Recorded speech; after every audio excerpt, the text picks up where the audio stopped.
Welcome back, Chapter 39, Tuesday, July 11, 2017. When formal word of Grace Abow's exoneration leaked, the internet went wild. The biggest real-time documentary in television history got bigger, despite the fact that what was sure to be featured in the final episode had just been spoiled. The final installments started writing themselves in Sydney's mind as the taxi pulled from the correction facility and onto the main road. Without a credit card or a dollar to her name, besides the St. Lucia's currency she was issued just before she was released, Grace was as helpless as a newborn when she walked from prison. "Thank you," Grace said. "I don't know where to go.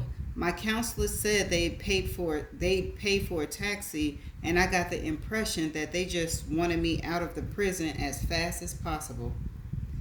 "It's no problem. Not just for picking me up, though, for everything." Sydney nodded. "You're welcome." The taxi clicked into a higher gear as the driver merged onto the highway. "Listen, Grace, there's a reason things happen so fast. The St. Lucia's authorities wanted you out of their hair before the press started to swarm. The documentary has become very popular back home, and the internet is already buzzing about your release. They wanted you out of their courts before the cameras were raging and the journalists were shouting questions. It looks bad for them, for the St. Lucian government. A large portion of their economy depends on tourism, and they want badly to avoid being painted as a tropical island that unjustly imprison vacationers. They want you out of their country as fast as possible. In time, they'll hope that America and the United Kingdom and every other country whose citizens vacation on their tiny island will forget that St. Lucia's once wrongfully convicted you." Grace nodded. She stared out the window of the van, lost suddenly in the lush rainforest that blurred past. "You'll soon be the most sought-after interview in the United States," Sydney continued. "Later today, journalists will arrive in St. Lucia and start looking for you. I'm sure they know when your parents' plane is landing. As soon as your parents step foot off that plane, there will be cameras in their faces and journalists asking for their reaction to your exoneration." Grace didn't answer. Her freedom, Sydney believed, have overwhelmed her. "I reserved the room for you at a hotel near the airport. I used an alias, so if we get you there quickly, I think you'll be okay until you get to the airport tomorrow." Grace continued to stare out the window. "Grace, are you listening to me? You need to get ready for the media storm, and you should start thinking of ways to avoid it." "I want to go to Sugar Beach," Grace finally said. "Not a good idea." "I have to." She looked away from the window for the first time and locked eyes with Sydney. "I have to see it again." Captured by the camera that rested on Derek's shoulder as he sat in the back seat of the van, Grace's words will ring out in a future episode. Millions of viewers will watch the back of her head, her hair prematurely graying and in a prison issue cropped, as the taxi snaked through the mountains of St. Lucia en route to Sugar Beach, where her ordeal had started 10 years before. The viewers would be given a voyeuristic glimpse as the girl, convicted of a crime she did not commit, climbed from the taxi 40 minutes after her release from jail and stared down at Sugar Beach and the mountain baton from which the man she loved had been pushed. She was a free woman the last time she laid eyes on the baton, young and in love. It was evening now, and the sun was starting to descend. With the bordello situated at the eastern side of the island, this was the first time in a decade that Grace would watch the sunset. During her 10-year nightmare, only the beginning of each day was visible, never the end. Today, Sydney would tell the viewers in a dramatic voiceover, Grace Abow was 10 years older, free at last, and with a life unrecognizable from when she last stood and watched a sunset at Sugar Beach. The only thing that remained unchanged was that she still very much loved Julie and Chris. That's the end of chapter 39. Chapter 40. Thursday, July 13, 2017. Newly motivated, Gus made fast work of the parallel bars over the past week. The 10 steps required to conquer them from end to end were now accomplished with almost no pause. His grunting and swearing came from choice rather than reaction. The walker was like a strange friend he came to rely on, even if he still detested it. He was able to shuffle down the hallways, and although he couldn't make the full loop around the floor, which required 4 turns and nearly 200 steps, Gus made it his goal to complete the trek by the end of the week. If someone had told him a year before that sitting on a toilet and walking without assistance would be considered gifts from God, he'd have thought they were certifiable. He sat in his bedside chair with the breakfast cart pulled in front of him and a steaming cup of coffee resting next to the badly poached eggs and burnt toast. He ignored the food and indulged in the aroma of hazelnut. Drinking coffee and reading the paper had been one of the joys of life, and for the first time in many weeks, he was beginning to notice such subtle benefits of being alive. He scanned the front page stories and then lifted the paper to see the stories below the fold. He stopped when his gaze fell to the headline. Woman convicted of murder exonerated. Grace Abold freed after 10 years in a Caribbean jail. He quickly unfolded the paper and read the article. Grace Abold, made famous once more by the current documentary The Girl of Sugar Beach, was exonerated after new evidence surfaced that put into question the forensics used to convict her. Jason strolled into his room as Gus finished the article. Hello there, ready for therapy? No, Gus said. I need a favor. What's up? He scribbled onto a yellow notepad and ripped off the page, handing it to Jason. I need you to make a run for me. Pick something up. Jason held the sticky note in his hand. What is it? An address. I was hoping to get there myself, but I can't walk out of here yet, and I'm short on time. Where is this? Your house? Not my house. Listen, kid, I haven't asked for much while I've been in this place. I've pretty much followed the rules. Your rules, anyway. That the goddamn nurses are another story. I've got no one else to turn to for this, and frankly, I wouldn't trust anyone but you. It's important. Otherwise, I wouldn't put you out. Will you help me? Jason looked down at the newspaper and saw the headline about Grace Abold's exoneration. He held up the sticky note and slowly nodded. Tell me what you need. Okay. Gus, what you looking for? Okay, that's the end of chapter 40. Chapter 41. Monday, July 17, 2017. The press, with news vans and camera crews, had been camped outside the Sabol's residence since news broke of Grace's exoneration. They gathered the morning Grace made her appearance at the courthouse in St. Lucia and shouted questions at Gretchen and Glenn as they left for the airport. The crowd of reporters grew throughout the day and then to the next as they anxiously awaited Grace's return, hoping to capture images of the girl from Sugar Beach.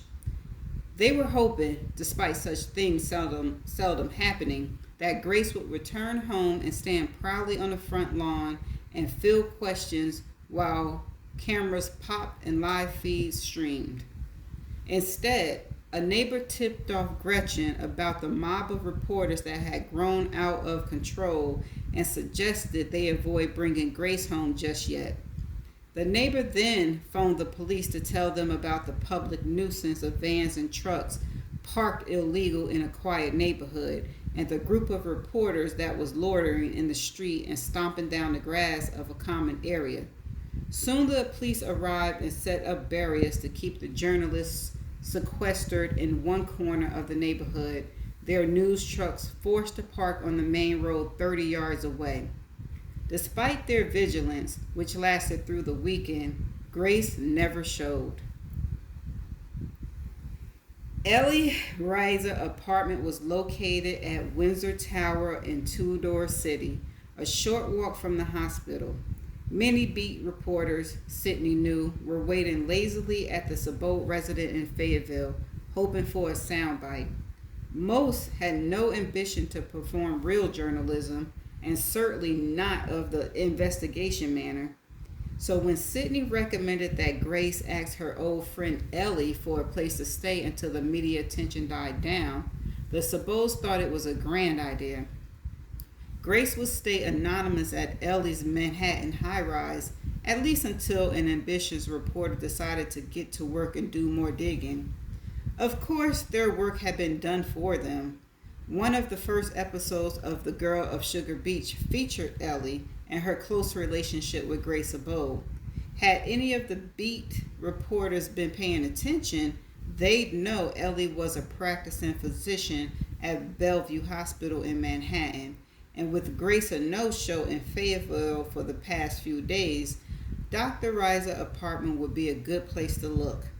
But Sydney was betting none knew even this much. Grace was safe for a while. On Monday evening after work, Sydney and Derek rode the elevator to the 26th floor and found the corner apartment. She knocked, and Ellie opened the door with a smile a moment later. "Hi, Sydney, come on in." Derek stayed anonymous behind his camera. Ellie barely noticed his presence. As soon as Sydney passed the entrance threshold, she heard the boisterous conversation of a family giddy to be reunited after so many years apart. Sydney followed Ellie through the entrance foyer and into the sleek modern living room with tall windows that offer a beautiful view of the New York skyline, which Derek captured as he settled into the corner. The small group turned when she entered. Grace came over, wrapped her arms around Sydney. They hadn't seen each other since Sydney dropped Grace at the small St. Lucia's hotel near the airport a few days before. Sydney had been in this position before, 3 other times in fact, on the receiving end of praise and gratitude when the wrongly accused was finally reunited with his or her family. Scores of people participated in and were responsible for exonerations, and in Grace's case, elite officials inside the United States government did more for Grace than Sydney could ever have managed on her own. But still, Sydney was the one who received the recognition. Grace took Sydney's hand and led her into the room. "You all know Sydney Ryan." Despite having interviewed nearly everyone present, Grace made formal introductions. The only ones Sydney had not met were the couple that stood in the back of the group.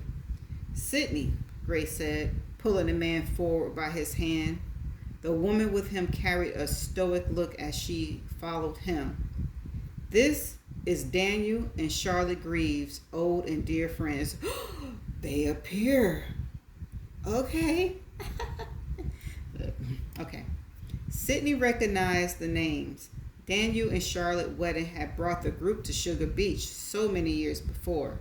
Sydney also knew that Daniel, along with Ellie, were the only friends registered in the correction facility books as having visited Grace during her incarceration. Sydney shook Daniel's hand. "Nice to meet you. It always inspired me to meet the people who stick by their friends in tough times." She reached for Charlotte's hand. The woman offered a limp shake and curt smile. "Oh, so Charlotte is snoozy. Oh." "Through tough times and for many years," Grace said, putting her head on Daniel's shoulders and patting his chest. "He's my Superman."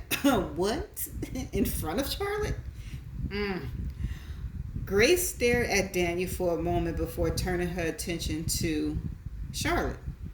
Sensing the awkwardness, Grace pulled Charlotte forward. "Sydney," Grace said, "check out Charlotte's shoes." "What?" She's She always had the best taste in shoes. Ungodly, hideously expensive shoes, but always beautiful. And nothing has changed in all these years. Sydney looked down at Charlotte's shoes. She nodded. Beautiful shoes, she said to fill the silence. Mercifully, Grace pointed towards another person in the room. And this is my brother Marshall. Grace walked next to the wheelchair and placed her hand on her brother's shoulder. Marshall, this is Sydney. Good to see you again, Marshall, Sydney said. Thank you, he said, offering a hand twisted by a trophy, for bringing her home. Sydney took his hand and smiled. You're welcome. I'm glad you'll have time together now. I'll teach her how to play chess again, Marshall said. Grace smiled. Ellie has a summer home in Lake Placid. She offered it to us for as long as we need it. We're thinking of heading there if the media doesn't die down in a few days. She glanced at Marshall. I brought him a new chessboard as a bribe to get him to come with me. A new chessboard, huh? Mm-hmm. Sounds like a nice vacation, Sydney said, and one that's much needed. Ellie came over and draped her arms around Grace's shoulder. It's nice of you to offer your home, Sydney said. Of course, Ellie said. They know they can stay here as long as they want. Or the lake house. I don't get to use the house in Lake Placid as much as I'd like. It's terrible that it sits empty. My apartment here is secluded, but no one will find them out at the lake. Grace smiled and looked at her friend. Thank you. Sydney watched the two friends embrace and sensed something strange from their body language. Girl, I sense it and I ain't even in the room. Maybe it was that Ellie stood so tall over Grace, who looked up into her friend's eyes like a helpless child staring at a parent. Maybe it was the aura of regret that Sydney felt between them, an unspoken acknowledgement that suggested Grace, too, should be a successful surgeon. To look at the two friends now, once brought together by their similarities, it was impossible to notice much now besides the things that separated them, which today Sydney knew was much more than inches. Dr. Ellie Reiser in her designer blouse and perfect fitting jeans, standing in her chic Manhattan apartment and offering the use of her summer home, was the picture of success. Grace, in her too large clothing that sagged from her shoulders, skin and hair neglected for a decade, looking up at her old friend and without a dollar to her name, was the polar opposite. What am I missing? Daniel came over to where Grace and Ellie was hugging. Grace pulled Daniel in to create a three-person hug. After a moment, Grace's parents joined the group that huddled around Marshall's wheelchair. Sydney noticed Charlotte standing off to the side. What is going on? Oh my God. The stoic look of indifference never left her face as she slowly approached the group and leaned in with a light hand on her husband's shoulders. Grace broke out of the group and wiped her eyes. Gone for 10 years and there's not much left when you get back. Ellie put her arm around Grace again. Stop talking like that. You are loved by many people. Grace wiped her cheeks again with the back of her hands. A quick swipe meant to erase the vulnerability she had known to suppress for the past 10 years of incarceration. But here, with people who loved her, she allowed it for just a moment. Maybe that was true one day, Grace said, but today, these are the people left in my life, and I'm so happy to have you. 10 years of bottled up emotions, fear and regret, and anger suddenly flooded from Grace Sabold as she sobbed. After an initial attempt at stifling it, she eventually gave in with no effort to disguise it. Ellie and Daniel hugged her again, and her parents rushed to comfort her. Charlotte patted her on the back. Charlotte knows something. Marshall seemed lost to the circumstances, still studying the new chessboard in his lap. Sydney took a quick glance to the corner of the room where Derek stood with his camera on his shoulder. She knew Grace Homecoming would play well in one of the concluding episodes and secure the audience sympathy for the girl America had once hated. And that's the end of chapter 41. Okay, so what's up with Charlotte? Why is she acting like that? And it is weird that Daniel, Ellie, and Charlotte is all huddling, and how she had her head on Daniel's shoulder in front of Charlotte. Something is up. Is Charlotte and Daniel's wedding a hoax? And is they all hiding a secret, and Charlotte knows it? Something, woo! And Gus is sending somebody to somebody's address, sending Jason to somebody's address. Who address is he sending Jason to? Okay, that was a lot of stuff to unfold. And some clues are in there somewhere, but I just need to know why Charlotte acting like that. She never went to go see her. She acting standoffish. Is she just bougie like that, or is she hiding a secret? I guess we'll find out. I'm gonna see y'all in the chapters coming up. Bye.